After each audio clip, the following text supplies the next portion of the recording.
Hey guys, this is Mr. Oxy coming at you live from Palm Beach in Florida.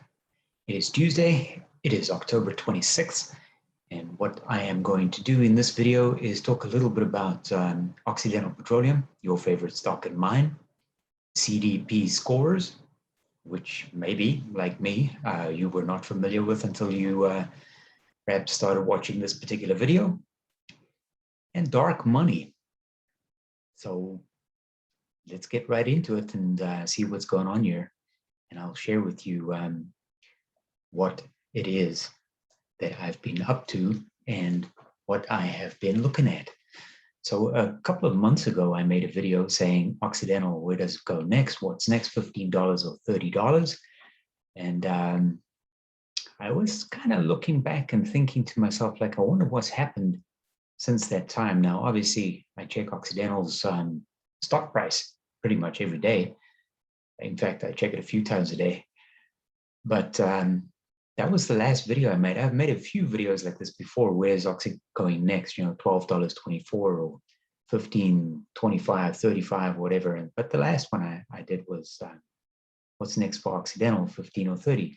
So this morning, as I frequently do, I looked at Occidental's stock and looked at the ticker. I just went to Google, and at the time when I looked at Oxy, which was October 26, 10:31 Eastern time, Oxy was trading at about $35, which is kind of cool. And then at the bottom of the graph here, it says CDP Score C, a measure of the actions a company takes to address climate change. Then it says view score details and about CDP scores.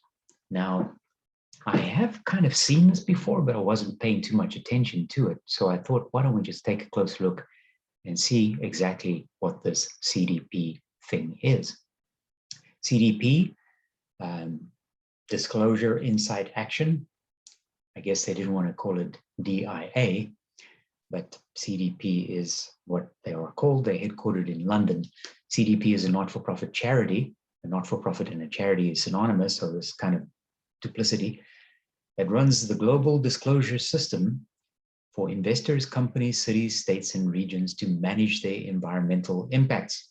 The world's economy looks to CDP as the gold standard of environmental reporting, with the richest and most comprehensive data set on corporate and city action. All right then, how are we governed? CDP is an international nonprofit organization comprising of CDP Worldwide, CDP North America, CDP Europe. It is directed by a board of trustees and a board of directors, respectively. As an international organization, CDP receives funding support from a wide range of sources. Now, as is my nature, not only being Mr. Oxy, but you can also call me Mr. Follow the Money. So when I see something like that, I am immediately have my interest, at least a little tweak, to see where is this money coming from or going. They also publish the A list. So I guess the aspiration for most companies who have a CDP score, which could be everyone, would be to get onto the A list. Currently, they have 300 plus companies that are leading the way to a more sustainable future. The business world shows growing environmental awareness despite the unprecedented challenges faced in 2020. I'm not sure exactly which challenges they are referring to from an environmental impact point of view, but I would have a guess and say you could probably relate everything back to the COVID-19 pandemic. How much money do they have? Well, in their 990 that they filed, so in the United States, every nonprofit has to file a 990. So to be more clear and specific, this 990 is specifically related to CDP, their chapter, I guess you could call it, in the United States. Total revenue of $11 million. I'm going like, wow, that's quite amazing. How does a company with such a little bit of money get to be the gold standard by which all companies globally should be measured? Now, of course, CDP internationally has much more money than $11 million. But as I said, I'm looking specifically at CDP in the United States in this particular instance, because I'm looking at their 990, which, by the way, is public information. Anyone can pull up a 990 for any of the organizations that you might have an interest in. So you can see the contributions on your program services, etc. You can see the compensation of key employees. Nothing extraordinary, but relatively small, arguably quite small to be so influential. How are we funded? Funding comes from a combination of government and philanthropic grants. And then they give you a little pie chart here, and you can see by far the greatest amount of revenue that they generate is from philanthropic grants. The fact that they make typing or spelling errors is not really consequential. You'd think a multi-million-dollar organization would at least have someone to proofread for them, but that doesn't really matter. Anyway, I'm just being snarky. The trustees report for the year ended 31 March 2020. Where is the money spent? Well, the charitable expenditure, and now I'm looking at CDP, the global organization, because this is in pounds. So I'm back to CDP London, and you can see their charitable expenditure according to their 2020 financial trustee report shows that they spent a reasonably large amount of money, almost half of the total expenditure, on climate change, forest and water security, institutional investor engagement, which is an interesting one. We'll come back to that one in a minute, because consultants sometimes earn exorbitant fees working with these nonprofits, especially nonprofits engaged in dark money, which CDP probably isn't, but we'll get back into that one as well in just a second. And you can see that their staff costs, so their staff salaries, are significantly greater than their charitable expenditure. It's not that unusual, but usually we would expect a nonprofit to be sort of at least in an 80-20 type mix, where 80% of their expenditure is on charitable services, whatever it is that they do, and the other 20% maybe is for operational expenses. So who are the primary funders for CDP? Bloomberg Philanthropy. So I think probably everybody who's watching this is familiar with Mike Bloomberg, and most of the people will know that he's very active in terms of his environmental mission that he is on and funding. So we'll skip that one for a second. Then we see the second largest funder, or the second one mentioned, is Children's Investment Fund Foundation.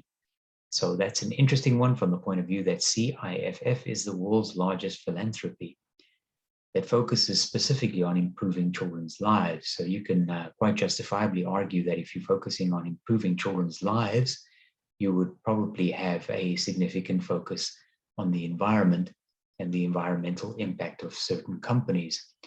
And then there's the New Venture Fund. Tell me about the New Venture Fund, Mr. Oxy. Well, the New Venture Fund is headquartered in Washington, D.C., which is a great place to be headquartered if you're connected as well. Their contributions and grants for the current year, and this was their last year that they filed, which was actually 2019, was $450 million. So they have deep pockets, and they're only giving a little bit of their excessive amounts of cash that they generate to CDP. This is a big organization. $450 million is nothing to scoff at. This is quite a large nonprofit. Where does most of their money go? Well, in the 990 filing, I see that they have independent contractors listed. And when you file a 990, you have to list any contractor that received more than $100,000 in one particular fiscal year.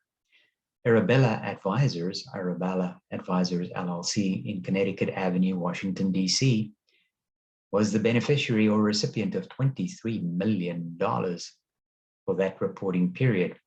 A number of other contractors scored $1 million or more, but 23 million, that's almost $2 million a month for Arabella Advisors. So who exactly is Arabella Advisors, Mr. Oxy? Well, before I go to Arabella, let's just look at this little cartoon that says the nation's capital was taken hostage by the menace of dark money. This is an anti-dark money advertisement that was posted in April 2015 in Union Station at the Washington Metro. It was part of a comic book themed, sponsored by 3 groups. Anyway, dark money. What exactly is dark money? So Arabella Advisors in Washington, D.C. is a Washington, D.C. based for-profit company that advises. So this is not a not-for-profit. This is an advisor, and it's an LLC, and they advise left-leaning donors and nonprofits about where to give their money, and they serve as a hub of politically liberal dark money network. They serve as the hub of a politically liberal dark money network. It was founded by former Clinton administration appointee Eric Kessler. Tell me more about dark money, Mr. Oxy. Dark money in the politics of the United States. Dark money refers to political spending by nonprofit organizations. For example, 501c4, which is social welfare, 501c5, which is unions, 501c6, which is trade association groups that are not required to disclose their donors. Such organizations can receive unlimited donations from corporations, individuals, and unions. Is this news to you? Well, how about this? The new venture fund in the last filing listed their top donors. Well, they did, but they did not, because the first donor, which is anonymous, donated $83 million. It's a person. A person might mean a legal entity, like another nonprofit, or an individual, or it might mean a company like a incorporated company or corporation or LLC. Those are all regarded as persons when you make a contribution to a nonprofit. That $83 million contribution, which was anonymous, is dwarfs their second largest contributor, who only contributed $26 million, and we have no idea who that is. And the next entity only contributed $19 million, and we don't know who that is. And the next one, $14 million, and so on, and so on, and so on. So the new venture fund is a pool of dark money that influences and advises left-leaning organizations and nonprofits as to where they should allocate their funds. So where does this leave poor little Occidental Petroleum in the greater scheme of things with its CDP score of C, which is what I shared at the start of the presentation? So Occidental, by the way, the CDP has 3 different categories that you file under. One is forests, the other one is climate change, and the other one is water security. Occidental declined to participate in 2021 on forests, which kind of makes sense, I guess. They submitted a report on climate change 2021, but they have not been scored yet. And they also submitted a report on water security for 2021, which has not been scored yet.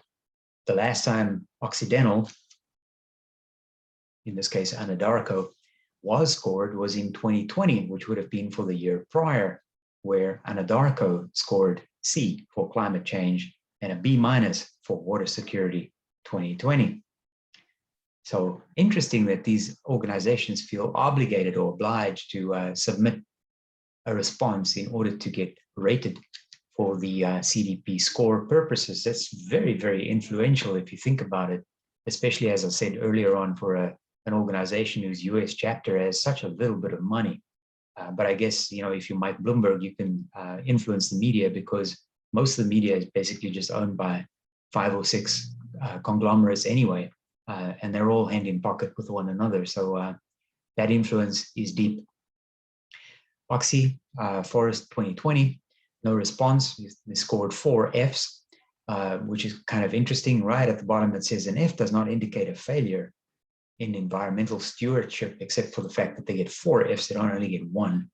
And Oxy for climate change in 2020 scored a C. And then Oxy for water security scored a B-, which, as you can tell by just looking at what I'm sharing with you, is pretty much the same score previously achieved by Anadarko. And then Oxy itself in 2019, same thing, C and B- for climate change and water security. So guys, That's it. This is just an informational video. It has very little to do with Occidental being at $35 and more to do with Occidental scoring C in terms of its CDP score. So I hope it's interesting, if nothing else. I always, unfortunately for me, that is, tend to follow the money. So wherever I see something happening which I'm not quite sure of what the origin is or where it comes from, I do follow the money and go down that rabbit hole and sometimes find things that are not necessarily refreshing or good news. The good news is Occidental is trading at over $35 and we're only a few days away from Oxy reporting its huge Q3 results with WTI kind of having hovered around the $70 range plus for most of the quarter for Q3. Free cash flow will be off the charts. I have taken some guesses before. The earnings per share, above 60 cents per share for sure. The revenue, 7 billion or thereabout. Let's see what happens. Anyway, thanks for watching. Talk to you guys soon. Bye-bye.